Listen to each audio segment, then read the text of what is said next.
What is going on, everybody? It's the France, and we're here for AEW on TNT review for June the 24th, 2020. We are on our way to Fyter Fest, which will be coming to you next week, the first night of Fyter Fest. Now, before we get into this week's episode of AEW, there has been a lot going on this week. We had 3 matches on this show change tonight. Now, when we left AEW last week, we were supposed to see FTR versus the Natural Nightmares. But today, it was announced that between last week and this week, because last week's show was taped, so 2 weeks ago and this week, QT Marshall came in contact with somebody, not in the wrestling business, a non-wrestling contact, and they were positive for COVID-19. So QT Marshall was advised to not come to the tapings and get himself tested so he can be cleared for future tapings. Then, just an hour or so later, we have another match change, which was supposed to be Jon Moxley having a warm-up match before he takes on Brian Cage with Taz on commentary. Unfortunately, Jon Moxley also ran into somebody who is positive for COVID-19, and he decided to not come this week so he can get tested, and hopefully, because the world title match has been decided that it's going to be on night 2, as it probably should have been, especially if they're going to have the tag titles on night 1 be the main event, and the world title on night 2 main event. There you go. Now, if these are live, that's great, because that gives them another week that gives them 2 weeks to preserve, to hopefully have Jon Moxley back. If they're taping it, then they have to hope that he's back in time for the tapings, because the biggest question is if Jon Moxley, because QT Marshall was not on this pay-per-view at all, on Fyter Fest at all. And he can quarantine himself for 2 weeks if he needs to, whatever. Jon Moxley is a different story, because Jon Moxley is supposed to be in one of the main events for Fyter Fest for the AEW World Heavyweight Championship. Now, I'm pretty sure, I figured 95% sure, 50-50 or 75, whatever you want to go with. I'm pretty sure he's not going to, Jon Moxley is not going to test positive COVID. I think it's a really low chance. But hey, better safe than sorry. Then, of course, we have to go back to Monday. And Monday, we're sitting there, and I'm on Twitter. I'm playing my games on my Switch and everything. And I see that Sammy Guevara was trending, and I'm like, why is Sammy Guevara trending? Well, apparently, 4 years ago, on a podcast, the 2016 version of Sammy Guevara was an immature child who was at the Performance Center, apparently, for extra work. And on this podcast, he made a joke, a very, very bad joke, that Sasha Banks was so attractive, so hot, that he would rape her. He would like to go rape her. That was not something he should have ever said. It disappeared on the face of the earth for 4 years. We haven't heard anything of it. And then some white knighter went out of their way to hunt this down to get this guy in trouble. Now, should he have said what he said? No. Should some person white knighting for the wrestling business go out there to just try and find some dirt to get somebody fired? No. That person, what he said was terrible. Shouldn't have said it. He apologized to Mercedes. They had a conversation. They've talked it out. She accepted his apology. They both said what they had to say to each other. They both had statements out on Twitter for everyone to know that there's no beef between them. They already had their talk. Sammy also was suspended by AEW, so the Matt Hardy versus Sammy Guevara match did not happen. That was not addressed on this episode of AEW. The 2 COVID cases were, but Sammy Guevara being suspended, unless I missed something, was not. So, yeah. Should Sammy Guevara have been suspended? In my opinion, no. You want to fine him? You want to dock his pay? That is fine. Take his pay and donate like you said you're going to. In my opinion, this is my opinion only. Unless it was something really egregious, like he actually attempted to do something to Sasha, then you do something about it. But he said something stupid on a podcast. You know what you do with somebody who does something like that? You don't take them off TV. You job them out. You have them lose match and not have a competitive match on AEW where he loses because it was a competitive match. You have him go out there and he loses in 30 seconds, 15 seconds, 20 seconds, week in and week out for 6 months straight. And that's more punishing because him being gone, as we always say, absence makes the heart grow fonder. So say by the time Sammy Guevara comes back, we have fans in the crowd. This dude's going to come back and he's going to be cheered. Until, of course, either he keeps his heel persona going up and is still with the Inner Circle or not. This dude's going to be cheered. If you really want to punish the dude, you have him come to TV. He loses to Matt Hardy in a few seconds. He goes next week. After Fyter Fest is over, he goes out there and he gets beat week in and week out. So we realize, oh, whoa, Sammy's losing a lot very bad, quickly on these matches. He's got to be in the doghouse. In my opinion, unless it was something like he actually tried to forcibly and physically harm Mercedes, or aka Sasha Banks, I wouldn't have suspended him. I would have fined him 100%. 100%. But taking him off TV, I think, was not the right call, because what I would have done, and this is just me, is I would have had the guy lose to everybody. Have Lee Johnson beat him. Have all these jobbers, have him stuck on Dark, relegated to Dark for the next 6 months. Going out there, getting beat week in and week out. And then, after you feel like he's been punished enough, then you can rehabilitate him. I mean, that's just what I would do. Have him kicked out of the Inner Circle if you want to. Whatever you have to do to have this guy be taken to task in a better way, because taking him off TV it doesn't do it for me, because it's just like, oh, he said something bad, let's take him off TV. Yes, all of his salary is going to be donated to a worthy cause. Not gonna bash him for that or anything, but it feels like he got off easy, in my opinion. Had the guy go out there, get jobbed out, and it would do a lot more damage to him. I know they don't want. I think that's why they want to suspend it, because they don't want to make him look bad. But as we've seen before, and this goes all the way back to like the 90s, when Triple H was the guy who took the fall for the curtain call. Now, I'm not saying either one of the, you can compare the two, but I'm just saying they punished him for months, having him go out there and job. Did it kill him? No, of course it was the 90s, but he eventually rehabilitated and he became a big star. They could do the same thing for Sammy, as they could have jobbed him out, and that would have been his punishment, but that's just me. But that was AEW, this is the most shuffled around episode of AEW. And I'll get into the Fyter Fest stuff here in a bit, because it is going to be next week and the week after that, and we are going to go over those predictions on Sunday. But we started off with a lumberjack match. Wardlow versus Luchasaurus. This has been a long time coming. Wardlow and Luchasaurus have been having stare downs, a little bit of physical altercation here and there with Wardlow and Luchasaurus, but we never get to that point of them actually having a match. Until tonight. Tonight we had the match. Now, I fucking hate lumberjack matches. They always do the same thing.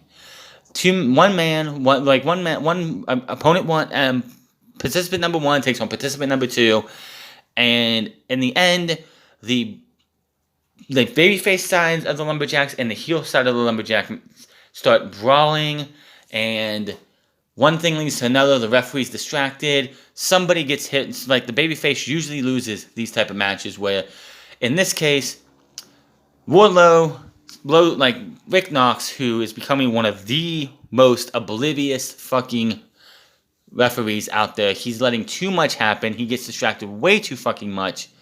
And again, it cost Luchasaurus the match, because in the end, Wardlow with the low blow, and Wardlow ends up hitting the F10.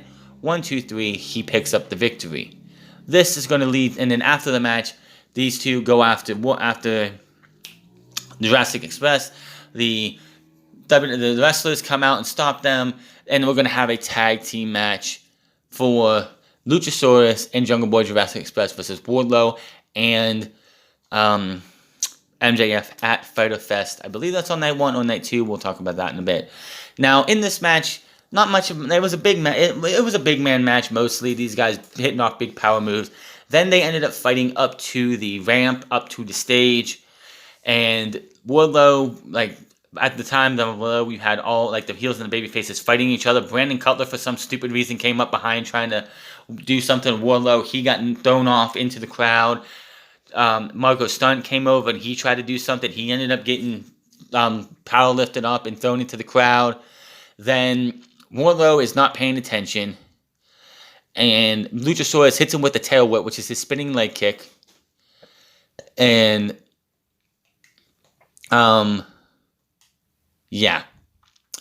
Then he goes, and Luchasaurus is up on top. He's like trying to psych himself up.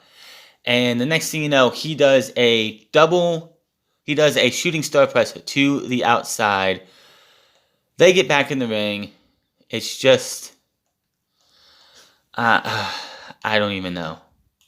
This was just it was a typical lumberjack match. As I said, everyone's brawling on the outside. Like Wardlow's back in the ring. He's getting beat up by Luchasaurus. Luchasaurus actually chokeslams him. He goes for the pin. MJF gets up top. Jungle Boy comes through and does what Big E does and spears him through the ring, going to the other side. While that's going on, they're both off the mat. Rick Knox is not even paying attention to the match. He's looking down at these two men who aren't even on the apron anymore. Wardlow with the low blow. F10, 1, 2, 3. I hate lumberjack matches. This is why I hate lumberjack matches, because they always end the fucking same, and AEW was no fucking different. For reals. Like, seriously. No fucking different. So, again, as I said, after the match, they beat the hell out of each other, and they beat the hell out of these two. They have a brawl, and it's going to be the Jurassic Express versus MJF and Wardlow at Fyter Fest. That should be a hell of a match. Britt Baker is in her Rolls Royce again. This time it's the Coal Mine 2.0, because she is sitting there. It's all in plexiglass. She has Rebel there. She has another guy there with a bandana, looks like he's a cowboy or something. It's just totally Britt Baker. So Britt Baker, and she ended up trending on Twitter too, which is kind of funny. But that's continuing on. She's got the notes again, so she's out there passing notes to Tony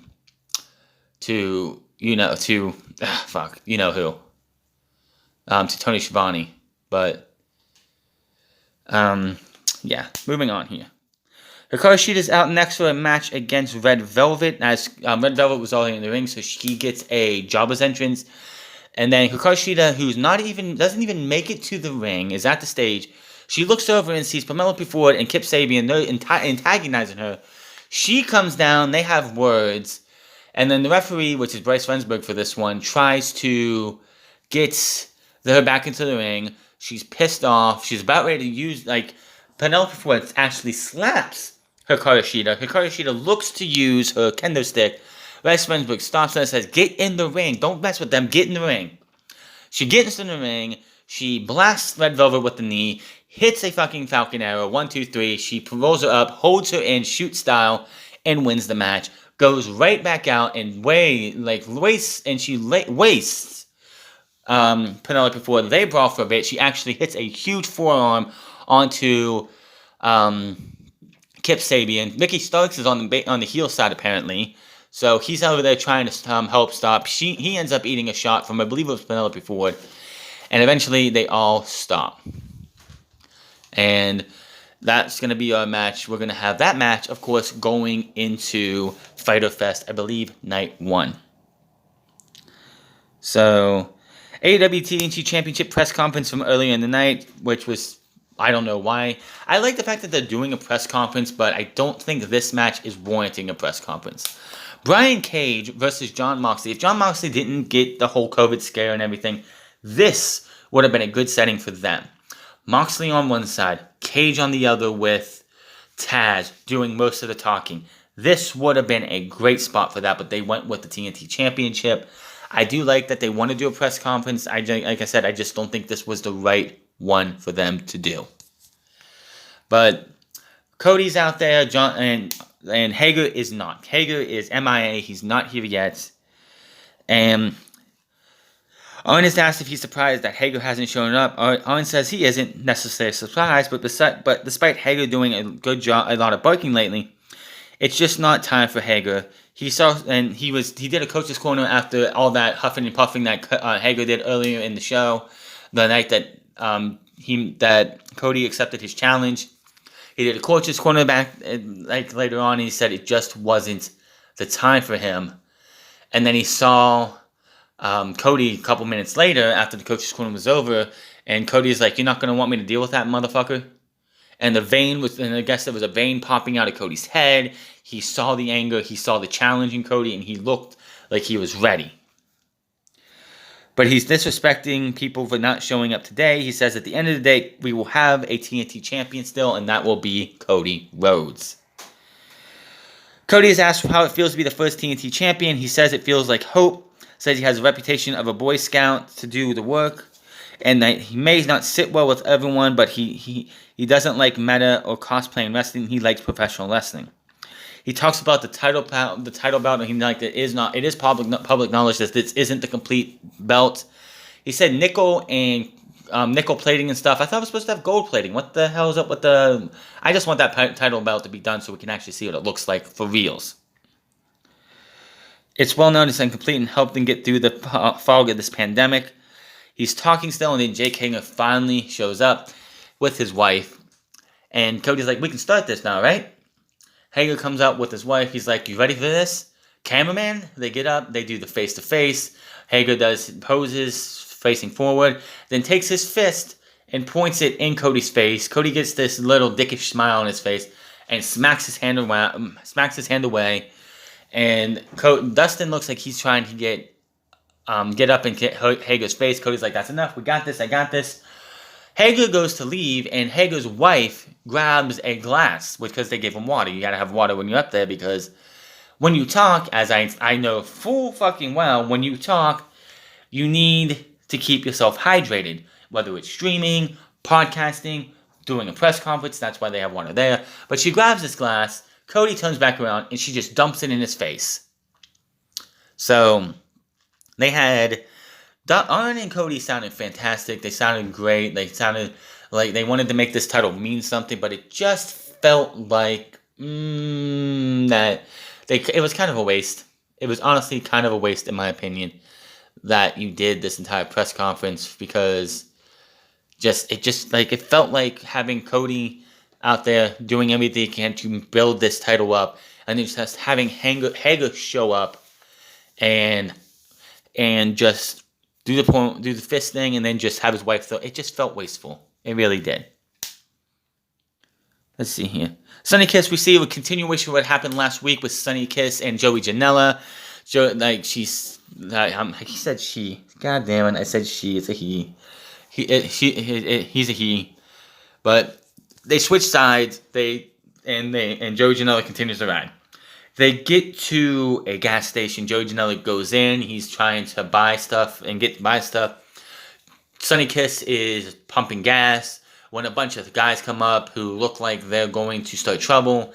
They try to harass Sonny Kiss. And Sonny Kiss is like, "I don't want no trouble." And they're like, "Well, you got trouble." And he starts fighting them. Joey Janela is still inside buying shit. He finally comes out. He's eating a burrito. He sees what's going on. He ducks two of the guys and starts swinging the food at them, knocking them out. They beat the hell out of the thugs. And that leads us into the next match. It's Mr. Brody Lee and Colt Cabana versus the Jersey Connection of Sonny Kiss and Joey Janela. Is it just me? Or is Brody Lee just... I don't know. It's just... I don't... Like... The whole Dark Order thing with Brody Lee just, in my opinion, hasn't been working out at all. It just doesn't feel like it's working the way they were hoping it is. I just feel that he needs to break away and be his own man and not be the leader of this cult. It just doesn't work for me. But that's just my opinion there. I just feels like I don't know what it is. I'm trying to rack my head around it. Why doesn't he work in the Dark Order? I don't know. I just don't know. So these guys have this match.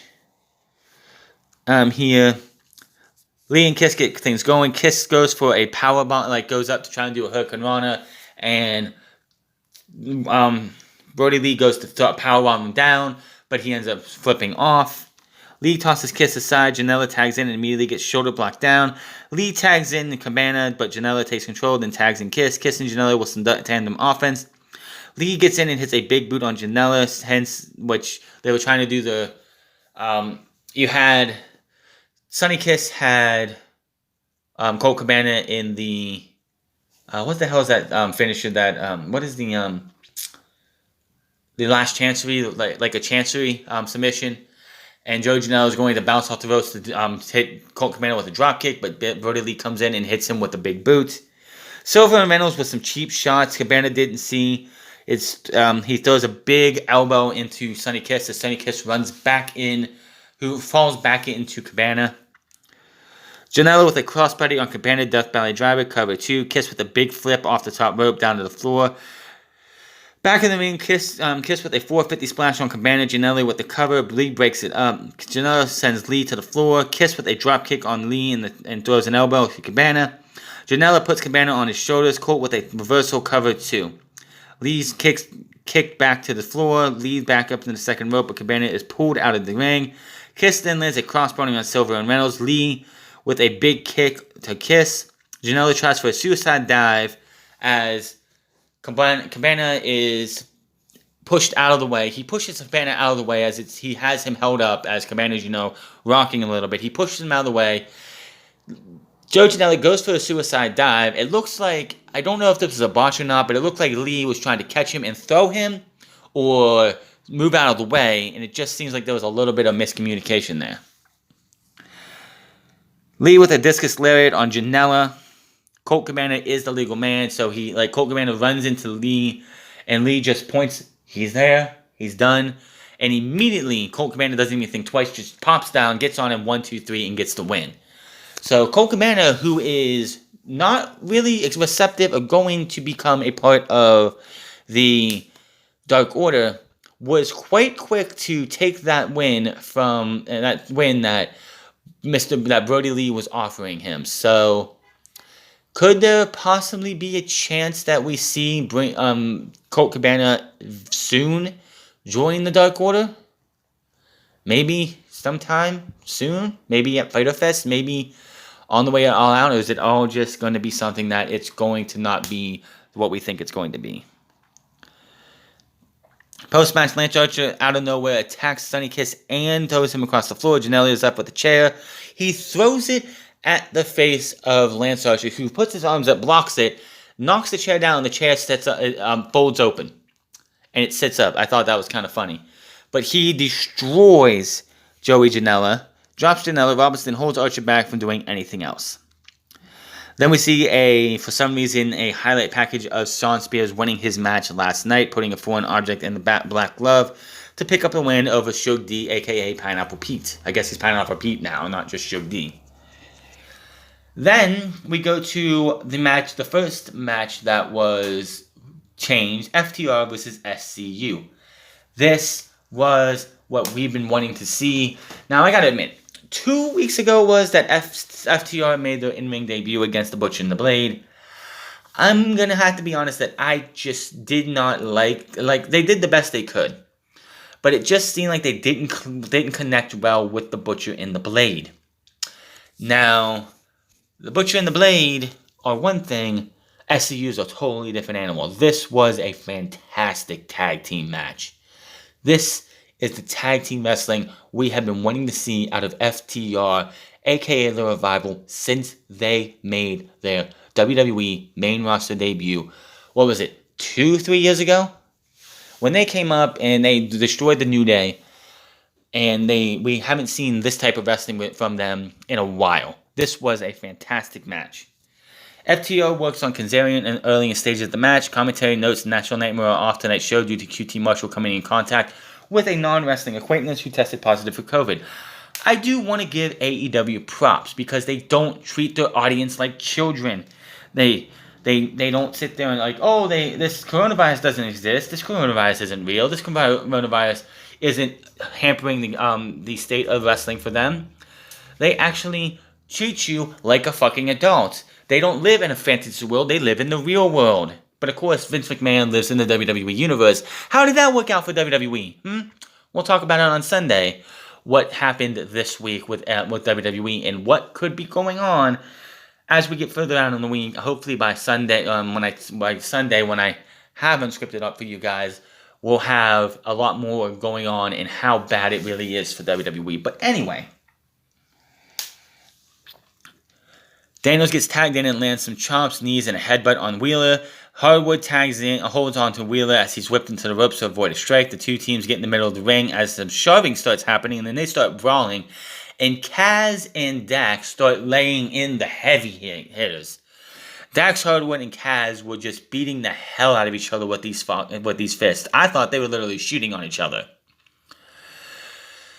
Let's see, they both end up on the floor as we get the suplex over the top of the rope, and I believe the other one was a Hurricane Rana to the outside. Crazy shit. Or no, it wasn't a Hurricane Rana, it was the running clothesline over the top where both men go over. Kaz and Dax did that. Cash and Daniels did the suplex going over the top rope, which I believe was the Bret Hart, Lex Luger finish to the Royal Rumble back in 1994. Yeah. Now, Hardwood with a snap suplex sends Kazarian out of the ring. Hardwood with a slingshot suplex on Daniels, cover 2. Daniels with a roll-up. Kazarian distracting the referee. Wheeler slides and rolls him over. So instead of Daniels getting the cover, it's Wheeler getting the Dax getting the cover. Both get 2 count for Hardwood. Both tag out. Wheeler and Kazarian swinging away on each other. Kazarian with a big kick and a lariat. He hits a backstabber kick by Daniels. Kazarian plants Wheeler, cover 2. Daniels tags in, but he gets sent into the corner as Hardwood sends Kazarian to the floor. Hardwood tags in, second leg drop, sidewalk slam combo on Daniels. Hardwood puts Daniels up top superplex, but Daniels holds on to cover for the cover for a 2. Kazarian grabs Wheeler's legs to go for the top rope splash. SCU hits the powerbomb neckbreaker combo, but for a 2 count. Angel's wings by Daniels. He gets a 2 count, but it's broken up. Wheeler tags in. The Goodnight Express hit on Daniels for the 1, 2, 3, and FTR are your winners. What a fucking great tag team match. If you are going to watch one match this week on wrestling, I think this is the one you want to go for. Nothing they do on SmackDown, if SmackDown even happens this week, can top what they did tonight. This was one hell of a tag team match. After the match, Hardwood is on the mic and says FTR wasn't welcome to the roster, but they are good guys and bad guys. Ultimately, they are the baddest on the roster. Hardwood then calls out a bunch of tag teams, including he calls out Jungle Boy and his stupid dinosaur, Santana and Ortiz. He's naming all these teams. He says the Young Bucks, and then we hear a car revving. And I'm thinking, oh, this could be something big, but it's the Butcher and the Blade hijacking FTR's truck. Blade on the mic says this truck is just what they've been looking for. FTR goes to run over, but Blade threatens to trash the truck. Blade then challenges them to a match at Fyter Fest. FTR and the Young Bucks versus the Butcher, the Blade. And while they're talking to the Butcher, to FTR, in the ring appears one Pentagon Jr. and Rey Fenix. The Lucha Bros have finally returned. Only thing we're missing is Pac, who's stuck in the UK as well. Young Bucks, so they start brawling with Pentagon and Phoenix. They drop FTR in the ring after a nice little brawl here. The Young Bucks run in to chase Phoenix and Pentagon off. The dudes run off in the truck and they drive away. So it was made official that we will see an 8-man tag team match. FTR and the Young Bucks versus the Butcher, the Blade, and the Lucha Bros. Now, going to be a hell of a match. I'm wondering if the Lucha Bros were a replacement for the Superbad Squad, which was Kip Sabian and Jimmy Havoc, because Jimmy Havoc is in rehab now, and AEW had to lose out on his services if he's still going to be a part of the company after his rehab is over. I guess there's a rule in the state of Florida that you can't fire somebody who is in rehab, so I think that's a good thing. Hopefully, Jimmy Havoc won't lose his job if it's anything bad. If it's just rehab and they can move on from there, we'll see. All I know is that we have FTR, Lucha Bros, Young Bucks, Butcher and the Blade. Three of those. It's one of these things is not like the other song going on, and we know which one team that is. It's still going to be one hell of a match. I can't wait to see what we have there for Fyter Fest. We see a great vignette for AEW World Tag Team Champions Kenny Omega and Hangman Page versus the Best Friends. They highlight the difference between all four guys and how Best Friends are now red hot. Chuck Taylor says besides working in a bunch of promotions together, they've never won the titles anywhere. Omega says he's not taking them lightly, knowing Taylor and Trent have wrestled a long time. Page says they are good, but we're gonna whoop their ass. Of course, there was Tony Schiavone, JR, and Excalibur all talked about these guys. Excalibur letting you know that he was there at the beginning of the Best Friends, where they became friends, where they started teaming together. They best friends, and the commentators mentioned about how one's drinking alcohol, one's drinking milk. They can't drink the same drink. How can you be tag team champions together? So that is going to be our main event next week, the tag team championship match. Now, with how much talent and how much stacked these two cards are going to be, I'm surprised we are getting this match. That we're not getting 3 weeks of Fyter Fest, because they have a lot of good stuff going on in those 2 weeks. And I'm hoping everything gets enough time in a 2-hour period. AEW World Champion said he had no problem with Brian Cage, and then until that parking lot attack that sent Moxley through a car windshield. Taz wonders how much damage has been done to Moxley after the attack, calling him damaged goods. Taz comes to commentary for Brian Cage versus Joe Cruz. This was originally supposed to be Jon Moxley, but he's at home with COVID, quarantining himself or isolating himself from quarantine. I hope Renee Young is okay. Not like she has a job on Fox anymore. This match was nothing. Brian Cage beats this guy up, Joe Cruz up. He ends up taking him to the ramp and powerbombing him back into the ring. Hits the drill claw 1, 2, 3.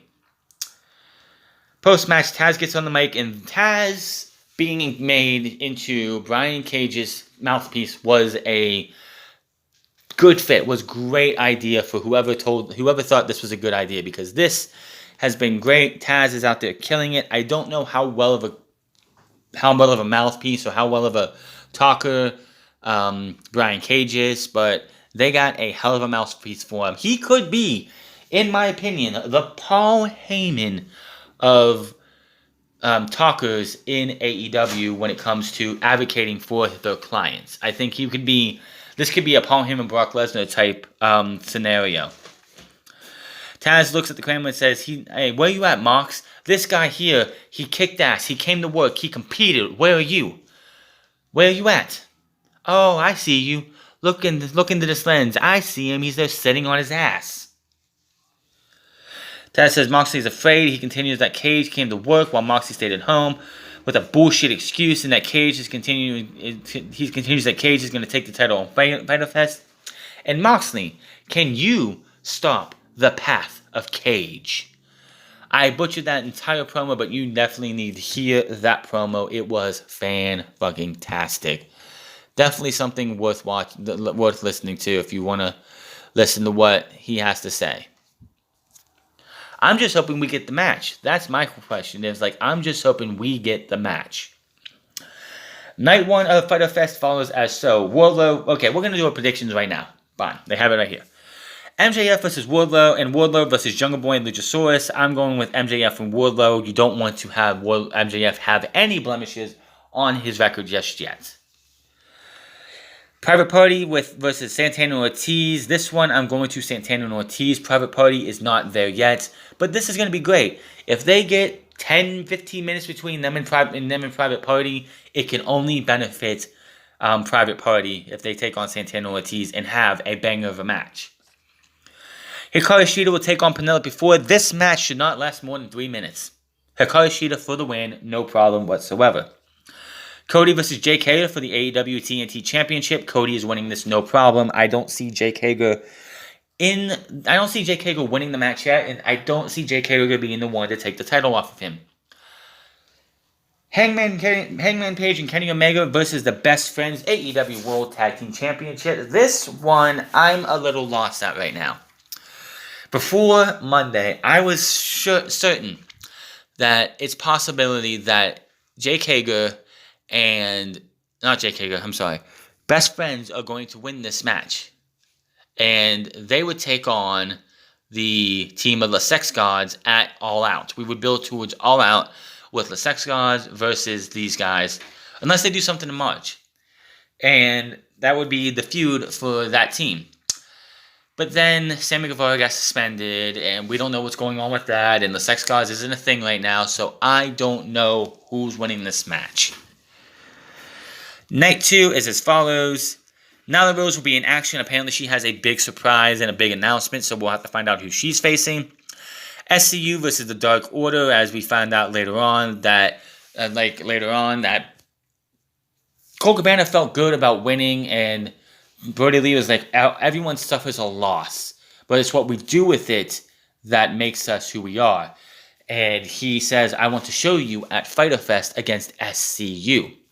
Now, what I'm talking about when it comes to Dark Order versus SCU, it's Dark Order is Brody Lee and Stu Grayson and Colt Cabana versus SCU of Scorpio Sky, Scorpio Sky, Christopher Daniels, and Frankie Kazarian. Now, it was announced on Dark last night that when it comes to SCU, Scorpio Sky is going to be in the singles division, and Frankie Kazarian and Christopher Daniels, the original tag team of this entire group, are going to focus on the tag team division. So Bad Influence is going to take the tag team division, while Scorpio Sky does the single stuff.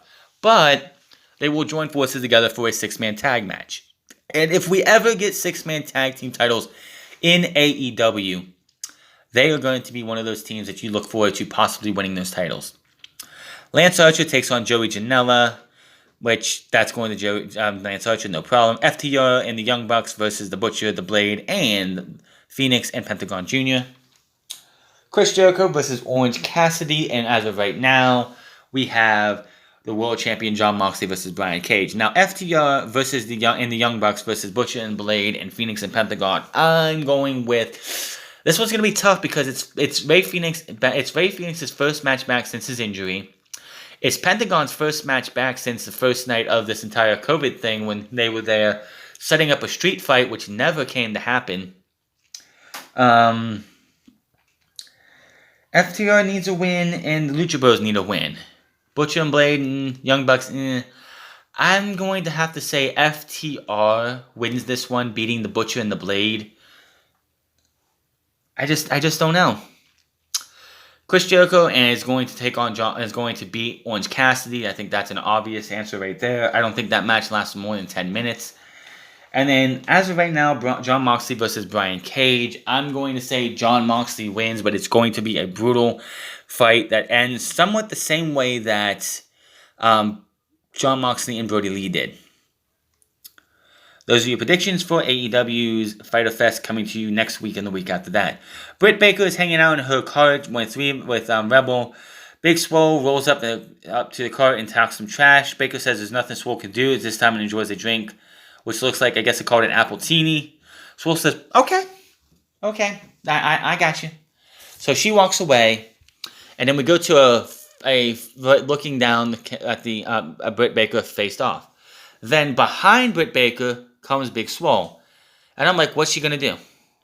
She grabs a trash can, picks it up, it's full of trash, and dumps it onto Britt Baker. Britt Baker is screaming in horror. She's yelling at Reba, who uses a leaf blower to try and get Big Swole away. So yes, Rebel used a leaf blower to scare Big Swole away. Wow. Britt Baker's not going to be back in the ring till September, so why are we doing this entire thing right now? Why? I know they want to try and build up interest for that match when it happens, I guess, when she makes a return at All Out. Just, Do you have enough stuff to make the next 3 months worth a while? I don't know. Matt Hardy versus Santana. This, of course, is replacing Sammy Guevara. Now, on Monday, on Monday, when the match was switched to Santana over Sammy Guevara because Sammy was suspended, of course. Good on AEW for having backups for all of these things that happened this week, because WWE, we wouldn't have, like, if they would have had something happening, we would have not had anything talked about or anything until the show went on the air. Just like Roman Reigns just walked out and said, you know what, I'm not going to be a part of this until things are different. And we didn't find out, or we didn't have an announcement in any special way until the day before WrestleMania. Now, on Monday, after this match came out, Matt Hardy put up a poll. He was leaving it up to the fans. Who was Santana going to face? Was it going to be classic Matt Hardy? Was it going to be unkillable Matt Hardy, a.k.a. I will not die Matt Hardy? Or would it be broken Matt Hardy? Not surprising to me, broken Matt Hardy was your winner. I'm still waiting to see Big Money Matt, but I guess that's waiting till the MJF feud. That's going to happen eventually too. MJF, Matt Hardy, that's got to happen. It's got to be Big Money Matt. Broken Matt Hardy comes out. We see Neo 1 fly down, which, by the way, if you noticed on the show, there was a lot more people in the crowd than there has ever been before. There was where the camera's at, you have this big, huge row of chairs and seats where there's nobody at. And on the left and the right side of each side, there were people in those crowds, or in those seats, all over the fucking place. Now, I know that they're allowed to have 25% capacity, and everyone's making a big deal about social distancing stuff. And Florida's had apparently a big spike in cases. You have that entire back area right there. Why is there nobody in the middle? Why is it on the left and the right of that big, huge area? You have that entire space. You could have everybody that you have spread out a lot more just because you don't want to give anybody the willies on TV. But Santana gets the early momentum until he's dumped out to the floor. Hardy with a big shot to the face and jams Santana's face against the ring post. And starts pulling the bottom of the eye of Santana, or he's pushing on his nose or something. I don't know what the fuck he was doing at that time. He throws him into the barricade. Santana is in the ring. Hardy's foot gets hung on the rope by Ortiz. Ortiz fastens his foot onto the rope, around the rope, so when he's stuck. Santana comes over and bounces off the ropes and kicks him in the leg, hanging him up. He continues to work over him with some help from Ortiz as we go to break. Back in the break, Hardy looks for a suplex, eats a back elbow, and then does it. Gets planted to the cover. 2. Hardy throws some punches, but Santana fires back. Santana tries for a frog splash, but nobody's home. Hardy is limping around, and you can tell that Hardy, yes, I know he's 30 plus, he's like 20 plus years in the business here, 25 or so. He is definitely showing his age in these matches here. Same thing with Christopher Daniels in the tag team match earlier in the night. Even though it was a badass match, I know Matt Hardy doesn't have to wrestle 4 or 5 times a week anymore because, well, 1, COVID, and 2, he's not in WWE. But Matt Hardy, you can just tell, like, during these matches, when it gets further and further in these matches, that his age is 100% showing. Hardy with a side effect, cover 2. Santana gets up to the second ropes, gets kicked. Hardy looks for a pin. Ortiz distracts the referee. Hardy goes for a move, Santana hits a Death Valley driver. Hardy reverses and gets a cover for the 1, 2, 3. Now, when he did the side effect, he did one side effect, 2 count. Another side effect, 2 count. Another side effect, 2 counts. Matt Hardy hit like 3 or 4 side effects, and Ortiz kept kicking out. But in the end, broken Matt Hardy was the one to be victorious. After the match, Ortiz smacks Hardy with the loaded stock. Santana and Ortiz hit the street sweeper after beating up on Hardy some more. Out comes Private Party, who apparently the locker rooms that they're using, this is the one downside to working at Daly's place, is that the locker rooms are in the football field. There's no locker rooms back in the back behind Daly's place. The locker rooms are all the way in the back. So if if Private Party were in the locker room when Matt Hardy's getting his ass kicked, it's going to take them a while to get to the arena. That's got to suck, but hey, it's what they have. It's what they had to do. So they run him off, and that is that. And again, as I said earlier, Private Party will be taking on Santana and Ortiz at Fyter Fest. That should be one hell of a match. Again, as I said, when it comes to that match, Private Party getting the rub from Pride and Powerful is going to do nothing but help them in the end. Next up is the face-off between Orange Cassidy and Chris Jericho. Orange Cassidy comes out first. Jericho comes out second. He does have a new updated Titantron. Usually it's the black and white version. Now it's white, it's yellow, and black. I don't know if that's symbolizing anything. I don't know if it has to do anything with the speak out. I don't know. But he did notice that he added him giving the Judas effect to Jackson Neville to his Titantron, which I thought was funny. Jericho says at least 3 times, why did the chicken cross the road to get to the other side? Why did the chicken get to cross the road to get to the other side? Why did the chicken cross the road to get to the other side? It's a joke. That everyone knows. At first you hear it, you think it's kind of funny. It's a little dumb and everything. But after a while, the joke becomes annoying and pathetic and just a pain in the ass. That's just like Orange Cassidy. Jericho says Cassidy just simply pisses him off. He thought his matches are embarrassments to the business. When they signed you to AEW, I called all the higher-ups, Matt, Nick, Kenny, Cody, Tony, and it's like, why did you bring this guy in? And they all said the same thing. The people love him. Yes, the people love Orange Cassidy. Jericho says he does applaud Cassidy for getting over by himself, by doing something different. He says part of his appeal is he's a lot like the fans, lazy and a slacker. And it's during this promo that I really started to hear the fans that were there, the actual people who were there, because when he's talking about Orange Cassidy, he's calling him a slacker and everything, you hear what it sounds like genuine boos when he's talking about this, and you don't hear it when you hear like Austin Gunn, Colton Gunn, or Billy Gunn, and all those people down there making noise. You can tell where it's coming from. This was coming up in the amphitheater area. This was not coming down by ringside. So you could tell that it's like either they heightened it with crowd noises, or that was legit. Everybody, they had a lot more people there than we thought, than anybody thought. Now Cassidy got out of his lane when he got in Jericho's face and says Cassidy does that bullshit light kick stuff. He's going to knock Cassidy's out, and he's going to beat the fuck out of him. Beat the shit out of him. He says Cassidy's phenomenon will end at Fyter Fest because he's going to make sure Cassidy runs out of juice. Ha ha ha ha ha. See what he did there? Cassidy takes the mic from him and just sets it down, and then goes over and starts doing the kicks, the devastating kicks to the shins. And puts his hand in his pocket. Jericho takes the shades off of him and breaks them.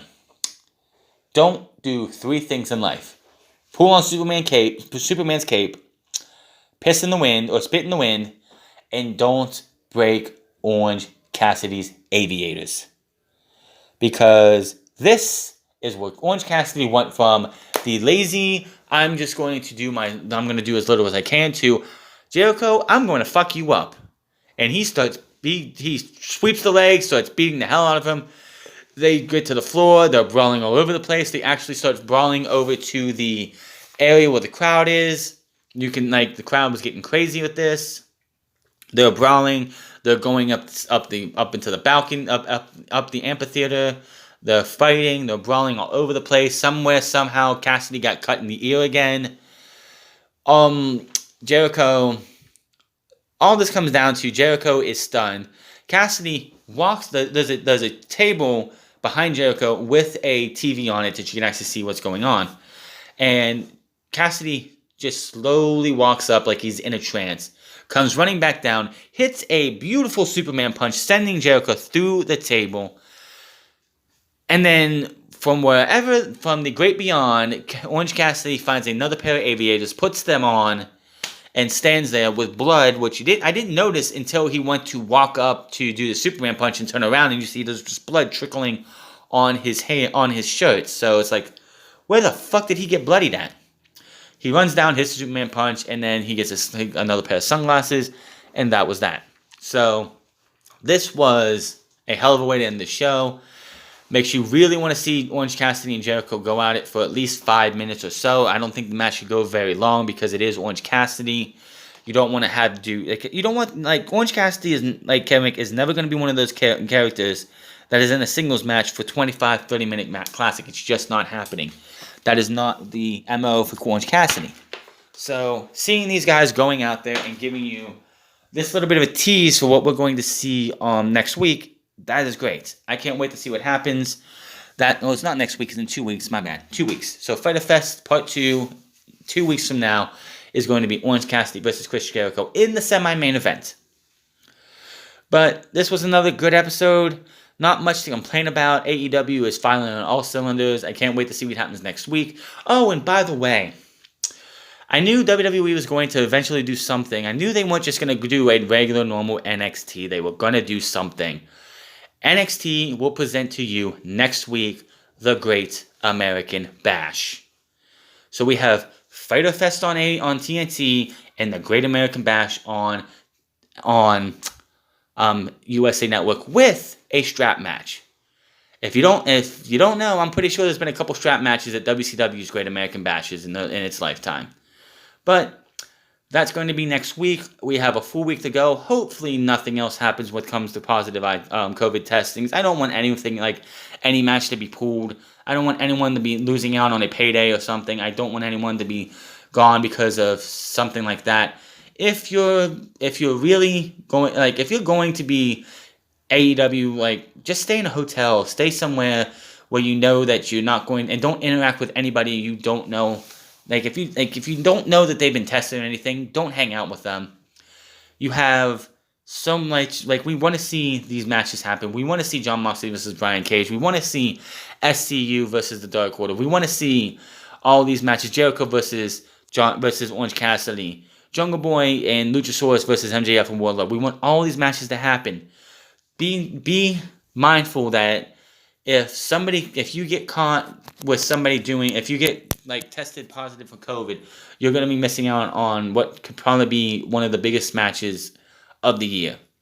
Great to see the Lucha Bros back together. Great to see AEW pushing forward for Fyter Fest. I cannot wait to see what happens. But this is your AEW on TNT review and your Fyter Fest predictions. It's in there too. Hit that subscribe button. Comment down below. Like or dislike this video. Find me on Facebook.